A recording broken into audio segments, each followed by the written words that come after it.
الحمد لله هدانا لهذا الدين وما كنا لنهتدي لولا أن هدانا الله ثم الحمد لله أرسل رسوله بالهدى ودين الحق ليظهره على الدين كله ولو كره الكافرون ولو كره المشركون أشهد أن لا إله إلا الله وحده لا شريك له وأشهد أن محمدا عبده ورسوله صلى الله عليه وعلى آله وصحبه وسلم أما بعد إخواني في الله أوصيكم وإياكم بتقوى الله وفي الآيات الأخرى يا أيها الذين آمنوا اتقوا الله وتنظر نفس ما قدمت لغد واتقوا الله إن الله كبير بما تعملون ولا تكونوا كالذين نسوا الله فأنسوا أنفسهم أولئك هم الفاسقون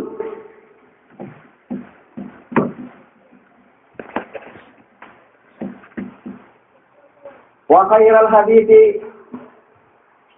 كتاب الله وخير الهدي هدي محمد صلى الله عليه وسلم وشر الأمور محدثاتها وكل محدثة بدعة وكل بدعة ضلالة وكل ضلالة في النار متفق عليه. Ang lahat ng papuri ay kay Allah subhanahu wa ta'ala. Pinupuri natin siya at pinapasalamatan sa lahat ng mga biyaya na ipinagkaloob niya sa atin. At tayo humingi ng kapatawaran kay Allah subhanahu wa ta'ala laban sa mga nagagawa nating mga kasalanan sa kasamaan ng ating mga sarili. Tayo'y magpapupub sa Allah subhanahu wa ta'ala. Sapagkat sino man ang patnubayan ni Allah subhanahu wa ta'ala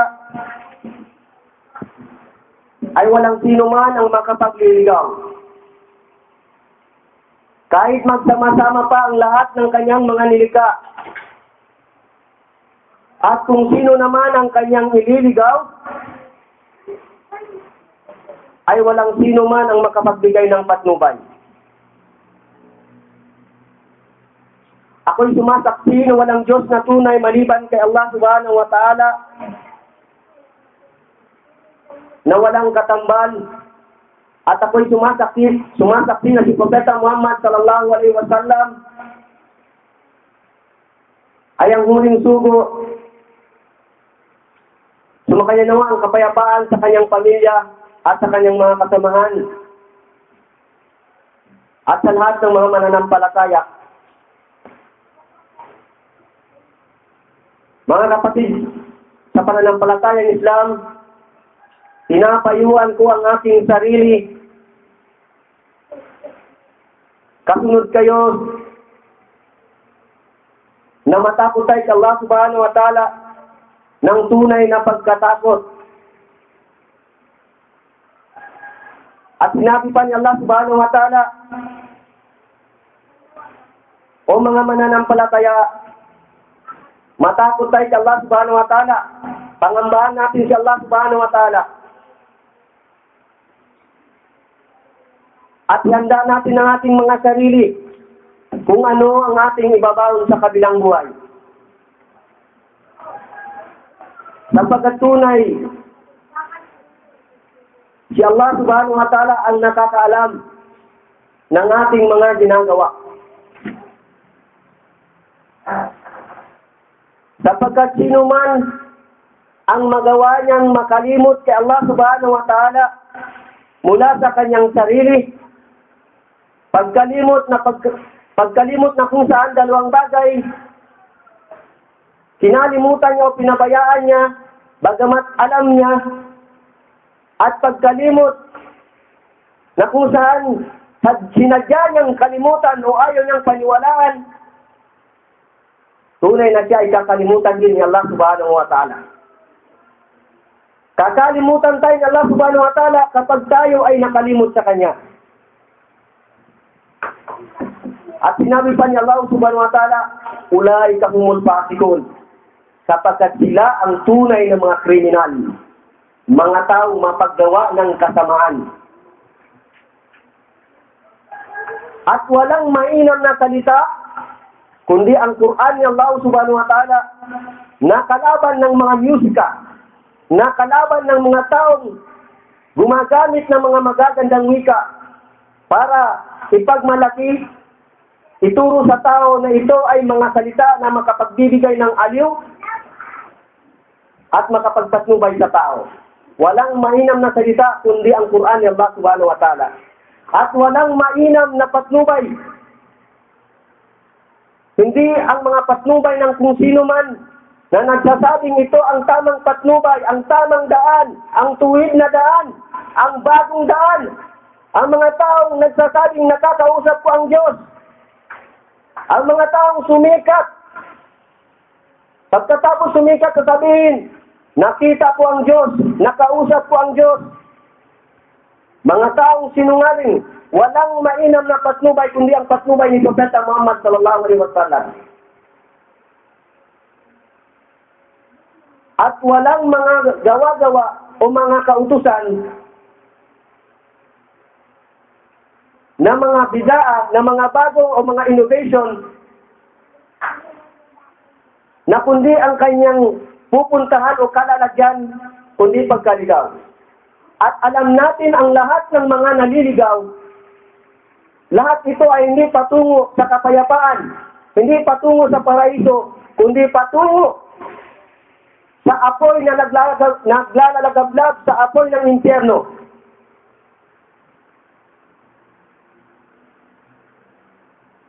Mga kapatid sa pananampalatayang Islam, ang ating paksa sa araw na ito, sa Yawmul Jumu'ah, ay patungkol sa sinabi ni Allah subhanahu wa ta'ala.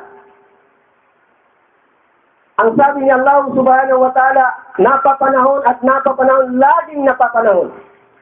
Ang sabi ni Allah subhanahu wa ta'ala, wa ta'awanu 'alal birri wat taqwa, wa la ta'awanu 'alal ithmi wal 'udwan. Sabi ni Allah subhanahu wa ta'ala. Ito'y panawagan sa atin, warning sa atin, maging ikaw man ay binata, dalaga, may asawa, byuda, o anumang kalagayan mo sa panahon na ito. Si Allah subhanahu wa ta'ala ay nagsabi, tayo ay magtulungan sa paggawa ng kabutihan at sa pagiging masunurin. Huwag tayong magtulungan sa paggawa ng kasalanan at kasamaan. Ito ang panawagan ni Allah subhanahu wa ta'ala sa atin. Sapagkat bakit mga kapatid sa pananampalatayang Islam? Ang tao ngayon, kung ating mapapansin, sila ay nagbubulag-bulagan sa buong katotohanan. Alam nila kasamaan ang kahitatnan ng isang gawain na hindi pinaintulutan ng kanyang Panginoon, ngunit patuloy sa paggawa ng kasalanan ang mga tao. Ito ang isang paalala sa atin ni Allah subhanahu wa ta'ala. Pinapaalalanan tayo, huwag kayong magtulungan sa paggawa ng kasamaan at kasalanan. Bagkus kayo ay magtulungan sa paggawa ng kabutihan at sa pagiging masunurin kay Allah subhanahu wa ta'ala. Kung napapansin ninyo ang ating mga kapaligiran, Maraming mga tao na kung saan gumagawa ng kasalanan, ngunit ito ay napabayaan natin. Huwag na natin tukuyin kung sino ang mga yaon. Alam natin ang mga kapaligiran kahit saan ka pumunta. Kaya si Allah subhanahu wa ta'ala, tayo ay pinaalalahanan na kumpleto na ang pananampalatayang Islam. Al-yawma akmaltu lakum dinakum wa atmamtum wa raditu ni'matun Al-yawma akmaltu lakum dinakum wa atmamtum wa raditu lakum Islamul Madinah. Sa araw na ito, kinumpleto na ni Allah subhanahu wa ta'ala at nilubos-lubos na niya ang kanyang biyaya at pinili niya, ibinigay niya sa atin ang pananampalatayang Islam. Na ibig sabihin mga kapatid sa pananampalatayang Islam, malimit naririnig, malimit sinasabi, ngunit hindi pinapansin ang ayat na kung saan ang ayat nito, kahit kanino mo sabihin, may pagmamalaki mo, sapagkat ito sa Quran lamang ang tanging kasulatan na nagsasabi, nagpapaliwanag na kinumpleto na ni Allah subhanahu wa ta'ala. Nilubos-lubos na ni Allah subhanahu wa ta'ala ang kanyang biyaya at ibinigay sa atin ang pananampalatayang Islam. Pero ang nangyayari sa atin, naghahanap pa tayo ng ibang pamamaraan upang tayo ay makahanap daw ng kapayapaan, makahanap ng karangyaan, makahanap ng ng pagkilala dito sa mundong ito. Kaya maging ang kasamaan, ang kasalanan ay kanilang inuudyukan at sinusuportahan. Ito'y panawagan sa akin ni Allah subhanahu wa ta'ala. Maraming parte na kung saan dapat nating maunawaan kung ano-ano ang mga ito, sapagkat si Allah subhanahu wa ta'ala ay nag-warning sa atin ng isang matinding kaparusahan kapag tayo ay nagpabaya sa ating mga sarili, mga kapatid, sa pananampalatayang Islam. Sapagkat ang Islam, sabi ni Propeta Muhammad sallallahu alaihi wasallam, una sinabi na Allah subhanahu wa ta'ala, kinumpleto niya na ang pananampalatayang Islam, o kinumpleto na niya ang pamamaraan ng ating pamumuhay sa mundong ito. Kaya ano ang sumunod na sinabi ni Allah subhanahu wa ta'ala o sinabi ng Propeta Muhammad sallallahu alaihi wasallam, kung ano ang pananampalatayang Islam, ano ba talagang pananampalatayang Islam? Islam, arkanul iman, arkanul Islam. Yun lang pagkakalam. Pagkatapos malaman kung paano pagsasabuhay. Paano ang pagsasabuhay sa mundong ito? Ano ang Islam? Ang sabi ni Propeta Muhammad sallallahu alaihi wasallam, malimit din nating narinig, ngunit hindi natin nililini o pinag-isipan kung ano ang kahulugan ng mga bagay na ito. Ang sabi ni Propeta Muhammad sallallahu alaihi wasallam, yaqulu Rasulullah sallallahu alaihi wasallam, inna likulli din khuluqan wa khuluqul Islam al-haya. Malinaw ang sinabi ni Propeta Muhammad sallallahu alaihi wasallam, mga kapatid sa pananampalatayang Islam. Katotohanan sa lahat ng mga pananampalataya o reliyon ay meron silang likas. Meron silang likas na, ibig sabihin, likas na paniniwala na sadyang nandoon na. Samantala, anong ibig sabihin?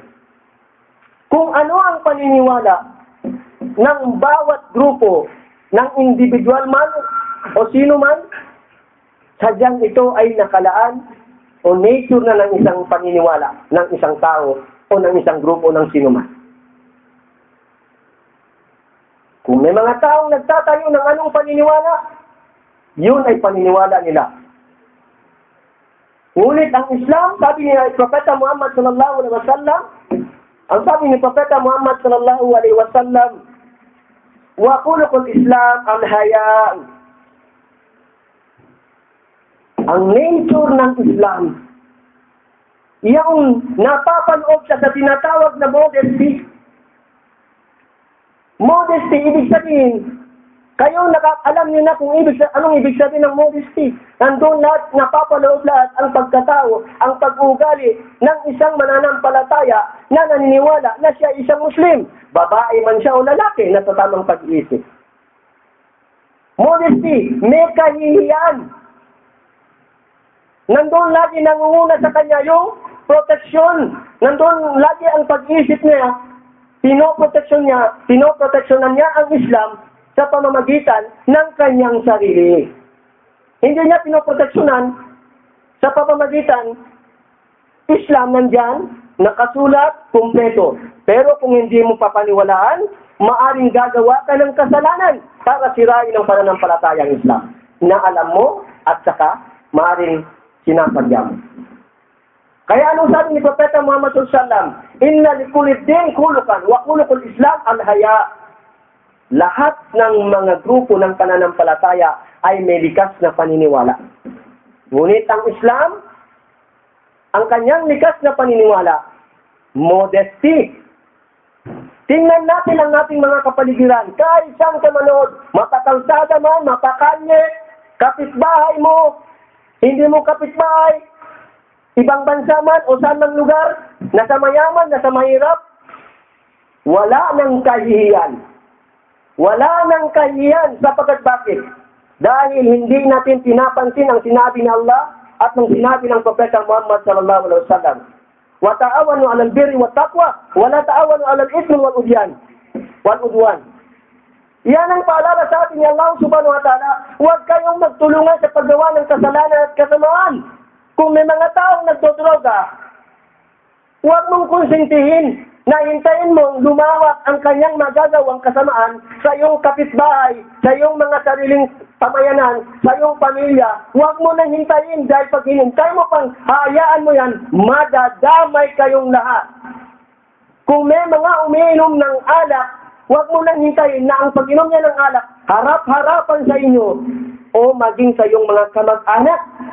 Dahil darating ang panahon, sila ay magiging katulad din nilang mga lasenggo, mga taong matatanggal ang tamang pag-isip at utak. Shabu, droga, lahat ng nakakalasing. Huwag nating suportahan ang mga yaon o anumang uri ng paggawa ng kasalanan. Paninirang puri, kung may mga tao, mga babae, mga lalaki na naninirang puri, nakikilala ng buwan ng may buhay, huwag mong suportahan, bagkus paalalanan mo. Ano pa mo paalalanan? Kapatid, kababayan, kaibigan, ang paninirang puri ay magkatulad ng pagtatambal.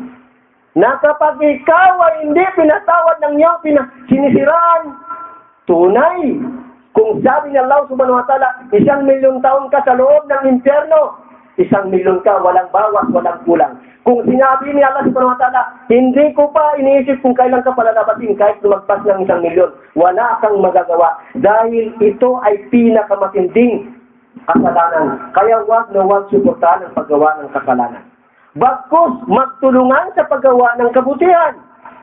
Kahit naman hindi mga Muslim, may mga taong Kristiyano na kung saan sila nila ay gumagawa ng kabutihan, may takot din sila. Yung mga taong gumagawa ng kabutihan, suportahan. Yung mga taong gumagawa ng kasalanan, huwag ninyong pabayaan at huwag ninyong udyukan at suportahan. Ano pang sumunod na sinabi ni Propeta Muhammad sallallahu alaihi wasallam? Isang hadith na malimit pinapaalalahanan sa atin ni Allah ni Propeta Muhammad sallallahu alaihi wasallam upang magabayan natin ang bawat sarili at ang bawat pamilya. Ano ang sinabi ni Propeta Muhammad sallallahu alaihi wasallam? Al-mar'u bin kalili yanduru ahadukum man yukhalil. Malimit mong marinig, pero wala, siting-piti, para lamang isang bagay. Pumasok sa tainga, narinig, tapos. Wala nang ginawa, bagkus pinabayaan. Ang Muslim, tanging salita, tanging pandamit na lamang. Kung nasusunod ang damit. Ano sabi ni Propeta Muhammad SAW? Ang isang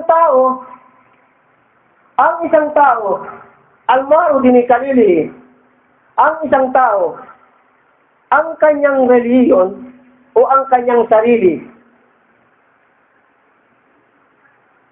ay makilala. Kung nais mong makilala ang isang tao, ang kanyang pananampalataya.